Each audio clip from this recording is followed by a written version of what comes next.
똑같은 70세인데 왜 어떤 분은 매일 산책을 하시고 어떤 분은 집에만 계실까요? 그 차이는 바로 오늘 제가 말씀드릴 한 가지 때문입니다. 혹시 이런 생각 해보신 적이 있으세요? 요즘 왜 이렇게 기운이 없지? 젊을 때처럼 안 되네. 병원에 가면 연세 드셔서 그래요 라는 말만 듣고 오시죠. 하지만 진실을 말씀드리면 이 모든 증상들이 단순히 나이 때문만은 아닙니다. 우리 몸에 꼭 필요한 한 가지가 부족해서예요. 그게 바로 올바른 단백질입니다.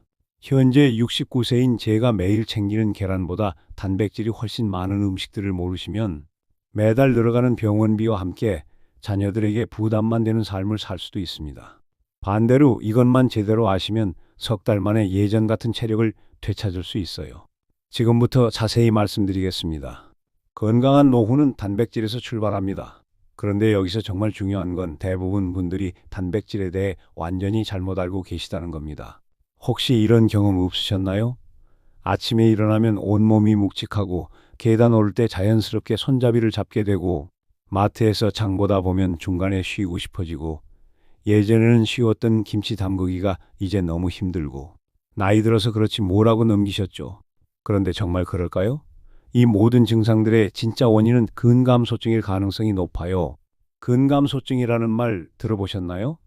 나이가 들면서 근육량이 줄어들고 근력이 약해지는 현상이에요. 우리 몸의 근육량은 30세부터 매년 약 1%씩 감소하기 시작해요. 그런데 65세가 넘으면 이 속도가 더 빨라져서 매년 3%에서 5%씩 줄어들어요. 10년이면 30%에서 50%나 사라지는 거예요. 근육이 줄어들면 어떤 일이 생길까요? 첫째, 기초 대사율이 급격히 떨어져서 조금만 먹어도 체중이 늘고 쉽게 피곤해져요.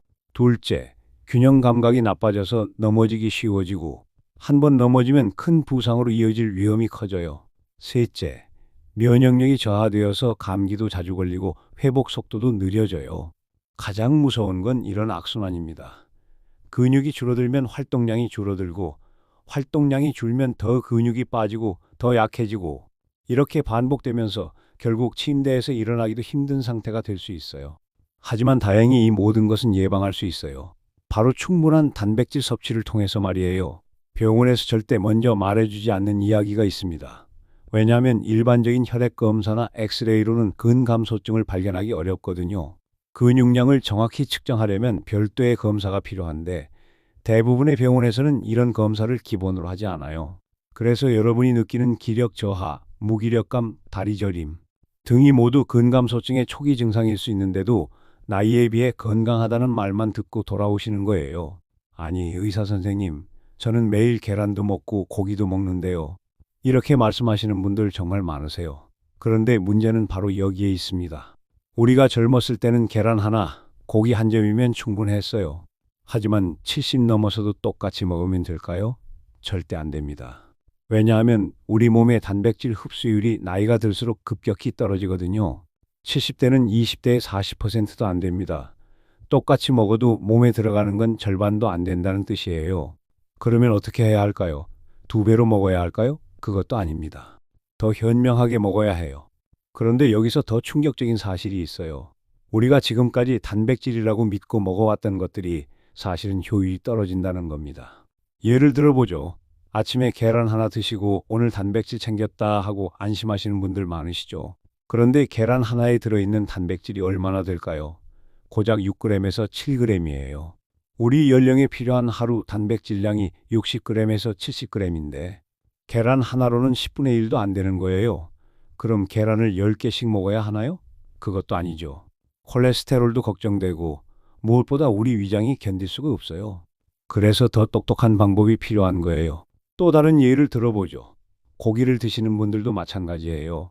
나는 고기도 먹고 있는데 라고 하시지만 실제로는 얼마나 드시나요? 그것도 일주일에 몇 번이나 드시나요? 게다가 나이가 들면 고기가 잘 안 넘어가시죠? 씹기도 힘들고 소화도 잘 안 되고요. 이런 생각 해보신 적 있으시죠? 나는 매일 계란도 먹고 고기도 먹는데 왜 이럴까? 옆집 할머니는 나보다 나이가 많은데 왜 더 건강해 보이지? 병원에서는 별 이상 없다는데 그 이유를 지금부터 정확히 알려드릴게요. 첫 번째, 위산 부족입니다. 나이가 들면서 위산 분비가 현저히 줄어들어요. 위산이 부족하면 단백질이 제대로 분해되지 않습니다. 아무리 좋은 단백질을 먹어도 소화가 안 되면 그냥 배출되고 근육으로 가지 못해요. 혹시 요즘 소화가 예전 같지 않다고 느끼신 적 있으세요? 그게 바로 이 때문입니다. 두 번째, 흡수율 저하입니다. 우리 몸이 단백질을 근육으로 바꾸는 능력이 젊을 때보다 현저히 떨어져요. 의학 용어로는 근육 단백질 동화 저항성이라고 하는데 쉽게 말해서 먹어도 근육이 안 만들어진다는 뜻입니다. 그래서 근감소증을 예방하려면 65세 이후에는 젊을 때보다 1.5배에서 2배 이상의 단백질이 필요해요. 이게 많은 분들이 모르시는 중요한 사실이에요. 세 번째, 잘못된 식사법입니다. 아침은 거르시는 분들 많으시죠? 그리고 저녁에 몰아서 드시고 이렇게 하시면 근육 합성 효과가 거의 제로예요. 우리 몸은 한 번에 흡수할 수 있는 단백질량의 한계가 있거든요. 한 끼에 25g에서 30g이 최대입니다. 그 이상 먹으면 그냥 배출되고 근육으로 가지 못해요. 특히 근감소증이 시작되면 이런 악순환이 반복돼요. 근육이 줄어들면 기초 대사율이 떨어지고 식욕도 줄어들고 더 적게 먹게 되고 단백질 섭취는 더욱 부족해지고 근육이 더 빨리 줄어들고 이런 식으로 말이에요. 하지만 이걸 아시면 완전히 달라집니다. 실제로 제가 아는 72세 이순자 여사님 사례를 말씀드릴게요. 이분은 허리가 아파서 손주 돌보기가 힘드셨어요. 계단 오르는 것도 힘들어 하시고 조금만 움직여도 숨이 차셨죠. 그런데 가장 속상했던 건 손주들이 할머니 같이 놀자고 할 때 할머니는 아파서 안 돼 라고 말해야 하는 거였대요. 그분이 식단을 바꾸신 후 어떻게 되셨을까요? 한 달 후에는 허리 통증이 눈에 띄게 줄어들었고 2달 후에는 계단을 손잡이 없이도 오르셨어요. 3달 후에는 손주들과 공원에서 술래잡기까지 하고 계시더라고요. 심지어 이번 주말에는 가족들과 등산을 다녀오겠다고 하시더군요. 72세의 등산이에요. 그 비밀이 바로 오늘 알려드릴 음식인데 그 중에서도 가장 놀라운 건 여러분도 아시는 그 흔한 음식이었습니다. 첫 번째부터 깜짝 놀라실 겁니다. 북어 100g에 무려 78g의 단백질이 들어있어요. 이게 무슨 소리냐고요? 계란 13개 분량입니다. 혹시 북어국 끓이실 때 국물만 드시고 건더기는 남기시는 분들 많으시죠? 아, 정말 아까운 일이에요. 그 건더기에 보물이 들어있는데 말이에요. 북어는 명태를 겨울 찬바람에 말린 건데 이 과정에서 단백질이 농축되면서 동시에 소화 흡수율도 좋아져요. 위가 약한 분들도 부담 없이 드실 수 있어요. 그리고 북어에는 타우린이 풍부한데 이게 심장 건강을 도와줘요. 혹시 술 드시고 나서 속이 불편하신 적 있으시죠? 북어국이 해장에 좋다는 건 다 이유가 있는 거예요. 내일 아침부터 당장 바꿀 수 있는 방법 알려드릴게요. 북어를 미지근한 물에 30분 정도 불리세요. 그 다음에 적당히 찢어서 무나 콩나물과 함께 끓이시면 돼요. 여기서 중요한 팁을 하나 더 드릴게요. 북어를 불릴 때 쌀뜨물을 사용하시면 더 좋아요. 쌀뜨물이 북어의 비린내를 없애주고 단백질 성분을 더 잘 우려내게 해줘요. 북어국을 끓일 때는 무와 감자를 함께 넣으면 더 맛있어요. 특히 무는 북어의 단백질 흡수를 도와주는 효과도 있고요. 국물이 우러나면 북어 건더기는 건져서 따로 놓고 필요에 따라 간을 맞추세요. 중요한 건 국물보다 건더기를 챙겨 드시는 거예요. 단백질은 건더기에 있거든요. 많은 분들이 국물만 드시고 건더기는 버리시는데 그러면 정작 중요한 영양소를 놓치는 거예요. 하지만 이렇게 드시면 오히려 독이 됩니다. 나트륨 때문이에요. 국물을 너무 짜게 드시면 혈압에 안 좋아요. 그러니까 간은 최대한 싱겁게 하시고 건더기 위주로 드세요. 주 3회에서 4회 정도가 적당해요. 고혈압 있으신 분들은 특히 주의하시고요. 두 번째는 더 놀라운데 이건 여러분 냉장고에 항상 있는 그것입니다. 순두부 한 모에 약 25g의 단백질이 들어있어요. 그런데 이게 얼마나 경제적인지 아세요? 한 달 먹어도 고깃값보다 싸요. 냉장고에 항상 있는 그 두부가 이런 보물이었다니 놀랍지 않으세요? 사실 많은 분들이 두부를 그냥 밑반찬 정도로만 생각하시는데 이건 정말 훌륭한 단백질 공급원이에요. 두부의 또 다른 장점은 뼈 건강이에요. 무릎 아픈 분들 특히 주목하세요. 두부에는 이소플라본이라는 성분이 들어있는데 이게 갱년기 이후 뼈 건강에 도움이 돼요. 특히 여성분들에게는 더욱 중요한 영양소죠. 그리고 두부는 이미 분해된 상태라서 소화 효소가 부족한 우리 연령에도 쉽게 소화돼요. 고기는 씹기 힘들고 소화도 잘 안 되는데 두부는 부드러워서 치아가 안 좋은 분들도 드시기 편해요. 주의하실 점은 순두부보다는 단단한 모두부가 단백질 함량이 더 높다는 거예요. 순두부는 100g당 8g 정도인데 단단한 두부는 18g 이상 들어있어요. 그리고 두부는 차가운 성질이 있어서 몸이 찬 분들은 따뜻하게 조리해서 드시는 게 좋아요. 세 번째는 요즘 젊은 사람들도 찾는다는 그 작은 콩인데 작두콩이에요. 이름만 들어도 특이하죠. 그런데 효과는 정말 놀라워요. 삶은 작두콩 100g에 약 22g의 단백질이 들어있고 식이섬유도 풍부해서 장 건강까지 챙길 수 있어요. 혹시 화장실 가기 힘드신 분들 계시죠? 2일에서 3일에 한 번 꼴로 가시는 분들, 작두콩이 이 문제도 해결해줘요. 평소 변비로 고생하셨던 분들이 작두콩을 드시기 시작한 후 놀라운 변화를 경험하셨다고 해요. 매일 편안하게 화장실을 가게 되면서 속도 훨씬 시원해지고 전체적으로 몸이 가벼워진다고 하시더라고요. 작두콩은 일반 콩보다 단백질 함량이 높고 필수 아미노산이 골고루 들어있어서 완전 단백질에 가까워요. 특히 비타민 B군이 들어있는데 이게 단백질 대사를 도와서 흡수율을 높여줘요. 그런데 작두콩에 또 다른 놀라운 점이 있어요. 혈당 조절에도 도움이 된다는 거예요. 혹시 식후에 졸음이 몰려오신 적 있으시죠? 특히 점심 드시고 나서 오후에 너무 피곤해지시는 분들, 이게 혈당이 급격히 오르락 내리락 하기 때문인데 작두콩은 혈당을 천천히 올려서 안정적으로 유지해줘요. 혹시 복부에 가스가 찰 수 있으니까 처음엔 하루 한 큰술 정도로 시작하세요. 일주일 정도 몸이 적응하면 조금씩 양을 늘려가시면 돼요. 충분히 불리고 오래 삶을수록 소화가 더 잘 돼요. 네 번째는 여러분이 매일 드시는 그건데 이게 이렇게 대단한 줄 몰랐을 거예요. 나물 무칠 때 넣는 그 참깨가 단백질 함량이 18%를 넘어요. 참깨 한 큰술에 약 2.5g의 단백질이 들어있고 오메가3 지방산까지 풍부해요. 혹시 콜레스테롤 걱정 많으시죠? 참깨가 바로 혈관 청소부예요. 참깨에 들어있는 리놀레산이 체내에서 좋은 콜레스테롤을 늘리면서 혈관 건강을 도와줘요. 그리고 깜빡깜빡 하는 것도 도움된다고 하네요. 뇌 건강에도 좋다는 뜻이에요. 하지만 많이 먹으면 오히려 안 좋아요. 참깨는 칼로리가 높아서 하루 한 스푼에서 두 스푼이 적당해요.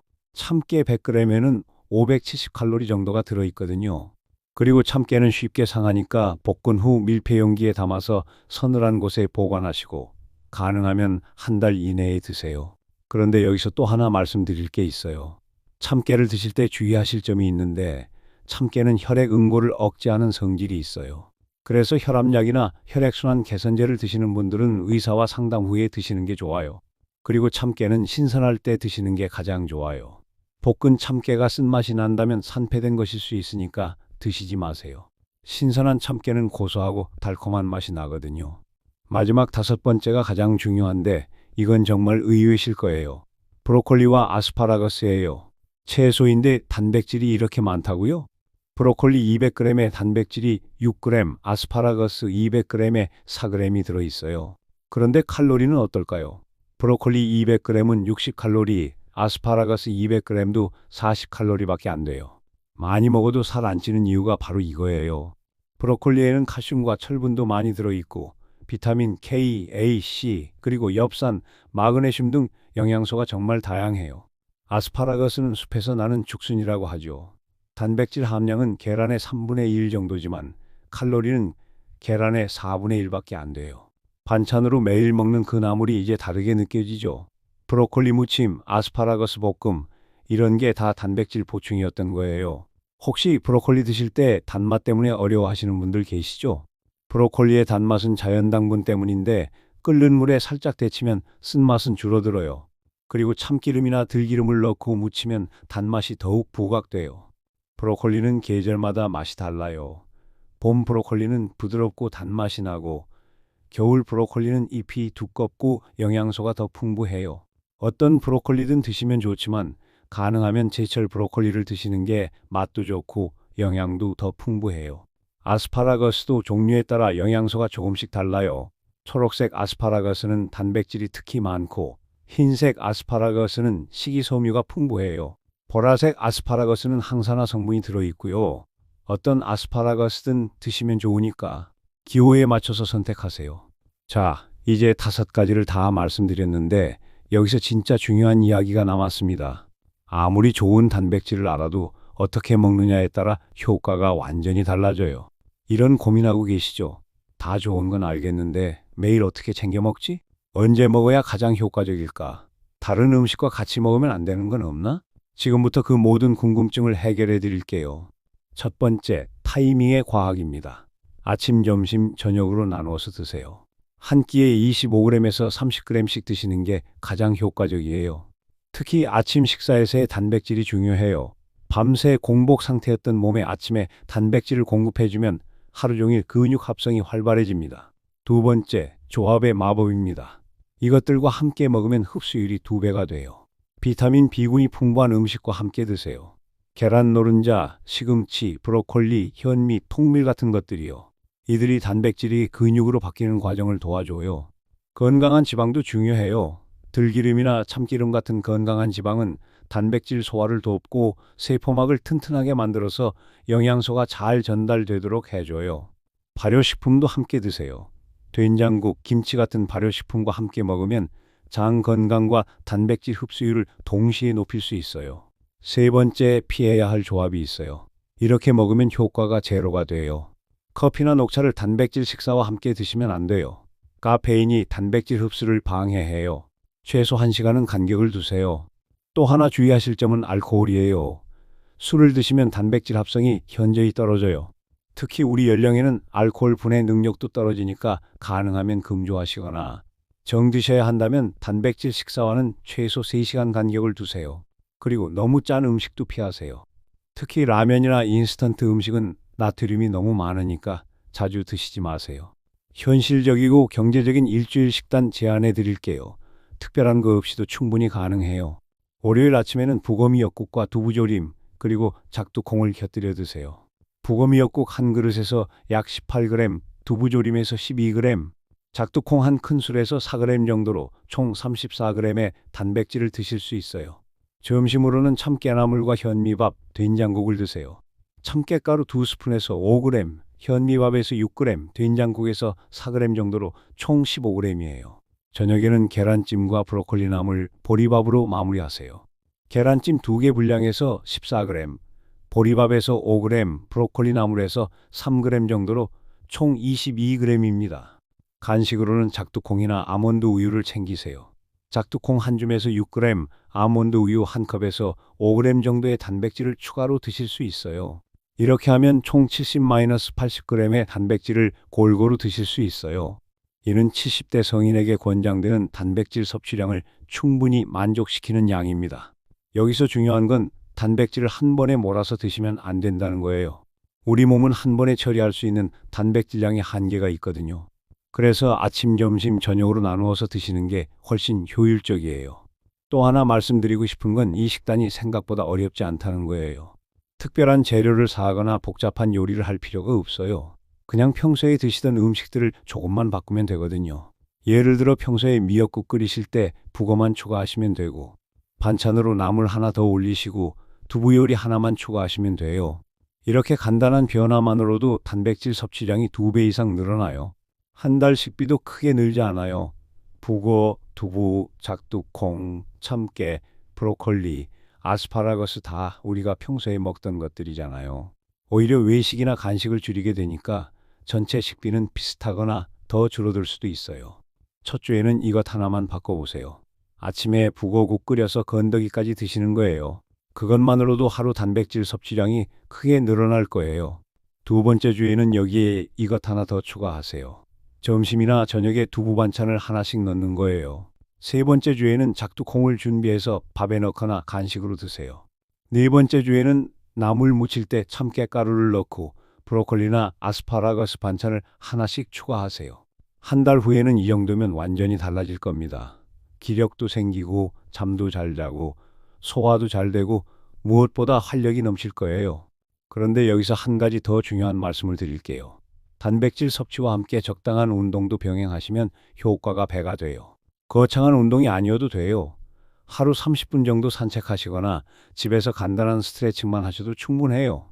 특히 식후 10분 정도 가벼운 산책을 하시면 소화에도 도움이 되고 혈당 조절에도 좋아요. 그리고 근육을 조금이라도 사용하면 단백질이 근육으로 가는 비율이 높아져요. 또 하나 강조하고 싶은 건 수분 섭취예요. 단백질을 대사하는 과정에서 물이 많이 필요해요. 하루에 8잔 조금씩 자주 마시세요. 한 번에 많이 마시는 것보다는 조금씩 자주 마시는 게 좋아요. 그리고 무엇보다 중요한 건 꾸준함이에요. 하루 이틀 해서 효과를 보는 게 아니라 최소 석 달은 꾸준히 하셔야 해요. 우리 몸의 근육이 새로 만들어지는데 시간이 필요하거든요. 실제로 많은 분들이 첫 달에는 큰 변화를 못 느끼시다가 두 번째 달부터 뭔가 다르네 라고 느끼기 시작하세요. 세 번째 달이 되면 확실한 변화를 체감하실 거예요. 마지막으로 가장 중요한 말씀을 드리겠습니다. 이런 상상해 보세요. 내년 이맘때 손주들과 신나게 뛰어다니고 계단 오를 때 숨도 안 차고 아침에 일어나면 개운하고 병원 덜 가고 이 모든 게 단지 식단 하나 바꾸는 것으로 가능해요. 단백질은 얼마나 먹느냐보다 어떻게, 언제, 무엇과 함께 먹느냐가 더 중요합니다.